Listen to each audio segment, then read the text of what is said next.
Mrs. White. As Shelley was saying, this is the first time in 11 years that I haven't come back to school at Kane Elementary School, and it makes me feel a little sad. I also, when I started with my oldest daughter here 11 years ago, I felt like, man, I'm going to be here forever, and when I'm done, I'm going to be old. And now I'm looking that statement right in the eyes. So as old as I am, I'm back here to talk about the bond, and especially about Kane Elementary School, because I love this school. It has great teachers and great kids, and this bond that we'll be voting on next Tuesday is especially important for our Kane family. So I'm just going to take maybe 10 minutes to go over the essentials of the bond, so that if people ask you questions, you can answer them. So this bond is just the essentials. We had a bond fail in February, which was very disappointing to those of us who worked on it. But what we did after it failed was go out and look at what was wrong. What did people not like about it, and why did it fail? One of the first things we looked at was, did people vote? And the answer really was no. We have almost 6,000 kids in our school, and just barely over 5,000 people voted. So not even one person per student voted in this election, and that was devastating for the schools. So one of the things we've been working on is educating parents, educating teachers to show how important this will be, and what the consequences of not passing this bond could be for our schools.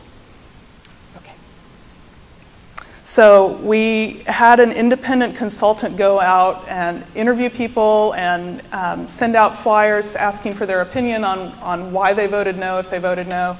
And we really tried to listen to the voters to see what the problem was with that first bond. The biggest answer was, it's too much money. So on this bond, we have shrunk it way down from almost $50 million to 12.7. People also felt like it was too long of a time commitment, so we've shrunk it down to 7 years rather than 10. There was a lot of construction involved in the first bond, including reorganizing our secondary level of students, and that was complicated and confusing, and for the moment we're putting that on the back burner while we focus on the essentials, which include building an early childhood center here at Kane. I'll talk more about that in just a sec.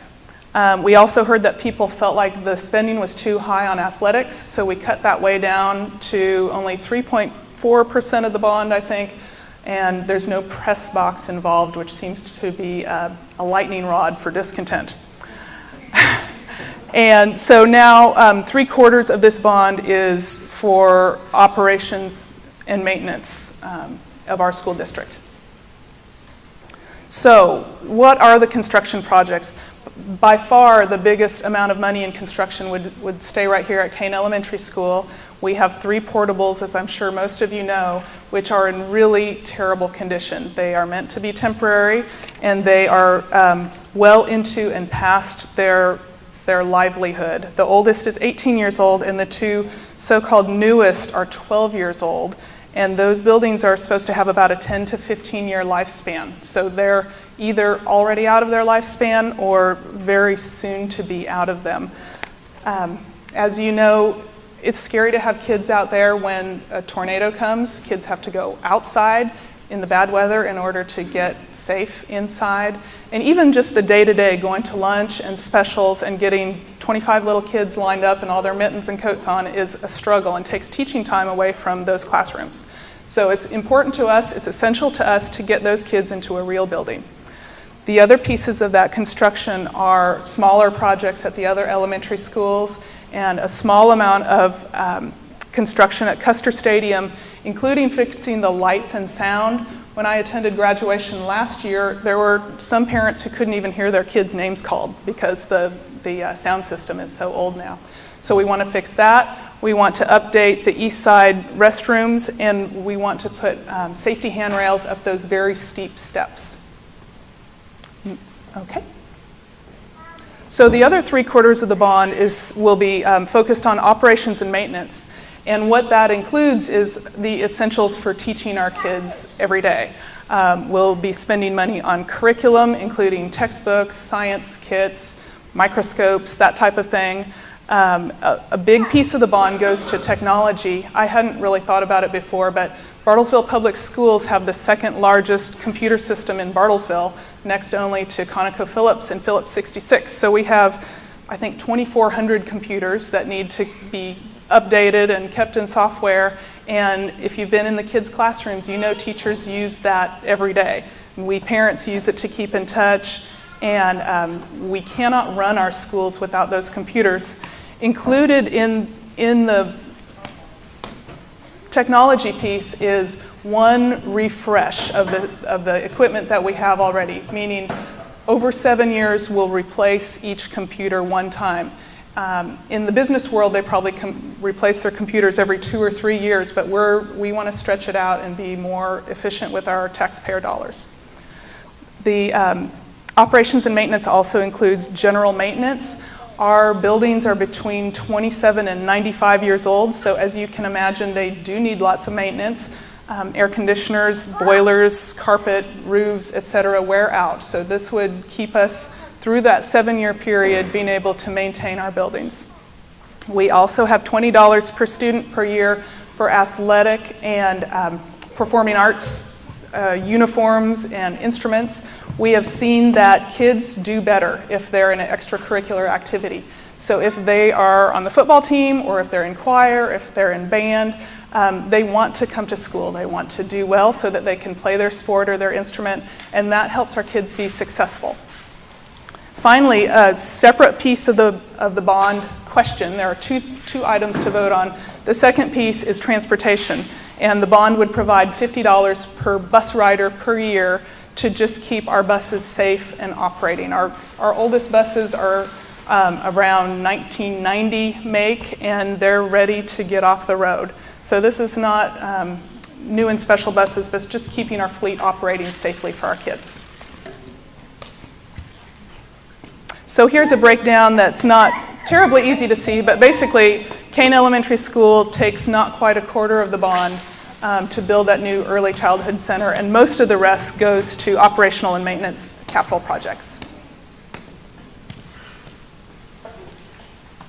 So why do we need to ask the Bartlesville taxpayers for money? Basically, our state aid formula has dropped substantially since the 2008 school year. It's dropped by about 12%, and that means this year, well, last year, we received over $2.2 million less than we'd received in 2008 for the same number of students. So our school district, along with school districts across the state, has been asked to do the same or more with a lot less money. And so the board and the administration has made some difficult choices, including Oak Park Elementary School, in order to make our district as efficient as it can be. And I think we've been pretty successful with that. Currently, Bartlesville has the smallest class sizes in our peer group. I know as parents sometimes we feel like there's a lot of kids, but the class sizes that Bartlesville has are much smaller than any of our peer districts, and we feel like that's what makes us so successful educationally. Our kids do well on tests, our kids are smart, they're scoring very well on the ACT, they're going great places for college, and we want to keep it that way. Our bond funds cannot pay for teachers. We want teachers in the classroom. We can't pay for that with bond funds, but we can use the bonds to pay for other items that I just talked about that otherwise would come out of our general fund.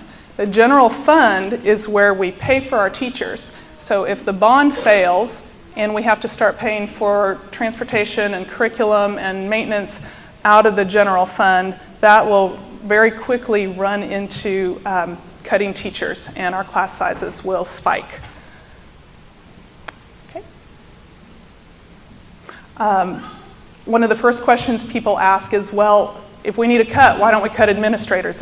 We've got too many administrators. Well, in fact, I'm proud to say Bartlesville has one of the highest teacher to administrator ratios in Oklahoma. That means our administrators are working hard.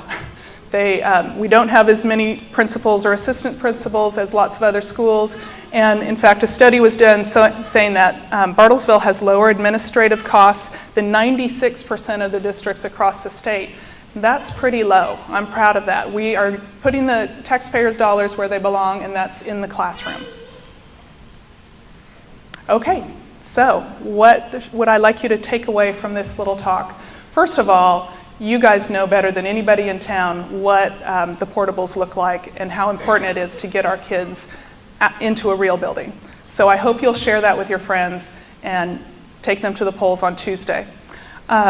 Also important to know is that this bond issue will not raise your taxes. It's formulated so that as previous bonds are paid for, we take out new ones. So the level that we owe stays the same, and our millage rate, which is our tax rate, stays the same also.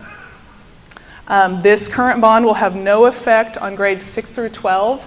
We are going to continue to study what's the best way to educate our secondary kids, and we weren't ready to come forward to the public with that idea yet. We're still working on it. And this bond is focused on essentials. These are the things we need to run our schools so that our kids can be successful students and become successful grown-ups. Thank you so much.